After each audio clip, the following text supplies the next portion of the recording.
Ayatollah Ali খামেনির দেশ Iran ডলফিনের মতো এমন একটা প্রাণীকে কাজে লাগিয়ে সাগরের তলদেশে এমন এক সৈন্যবাহিনী তৈরি করে রেখেছেন যা দেখে ট্রাম্পের সেনাবাহিনীর ঘুম হারাম হয়ে গেছে। ইরান এই ডলফিনগুলোকে এমন ভাবে প্রযুক্তি প্রশিক্ষণ দিয়েছে, এই ডলফিন দিয়েই আমেরিকার বড় বড় জাহাজ রণতরীগুলোকে মুহূর্তের মধ্যে শেষ করে দেয়া যায়। দেখেন ইরান কতটা চৌকস একটা দেশ। তারা 2000 সালে এই কামিকাজি ডলফিন কিনেছে রাশিয়া থেকে। তারা জানতো আজ থেকে 26 বছর আগে তারা জানতো এই ট্রাম্পরা এসে আমাদের হরমুজ প্রণালী দখল করতে চাইবে। তখন তাদেরকে প্রতিহত করার জন্য তারা আজ থেকে 26 বছর আগে দেশ রক্ষা করার জন্য প্রস্তুতি গ্রহণ করে তারা কামিকাজি ডলফিন কিনেছিল। দেখেন আজকে সেটাকে তারা কাজে লাগাচ্ছে। আরে ভাই, আর আমরা আমাদের দেশকে নিরাপত্তা দেওয়ার জন্য আমরা কি প্রস্তুতি করে রেখেছি? পাঙ্গাস মাছ নাকি তেলাপিয়া মাছ?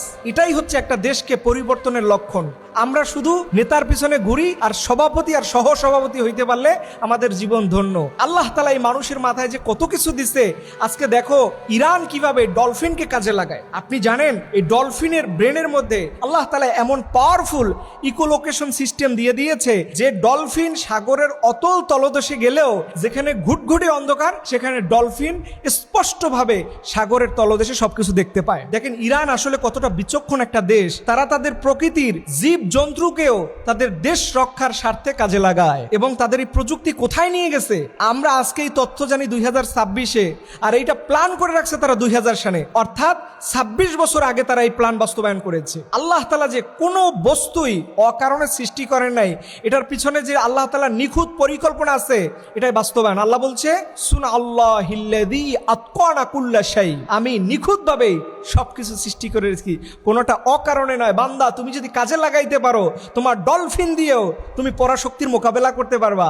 আর যদি মানুষ তুমি এটাকে কাজে না লাগাও, সারা জীবন তোমাকে অন্য দেশের পা চাটতে হবে। এবং এই ডলফিনের প্রযুক্তি দিয়ে ইরান যে কতদূর এগিয়ে গেছে এই তথ্য আমার না, আমেরিকার পত্রিকা দ্য ওয়াল স্ট্রিট জার্নাল তারা বলেছে, তাদের জার্নালের মধ্যে এটা প্রকাশ করেছে। আপনি বুঝেন জ্ঞানে আয়াতুল্লাহ আলী খামেনির দেশটা কোথায় চলে গেছে। রব্বুল আলামিন যেন আমাদের বাংলাদেশকে যাবতীয় জালিমদের হাত থেকে হেফাজত করে। সকল আমিন।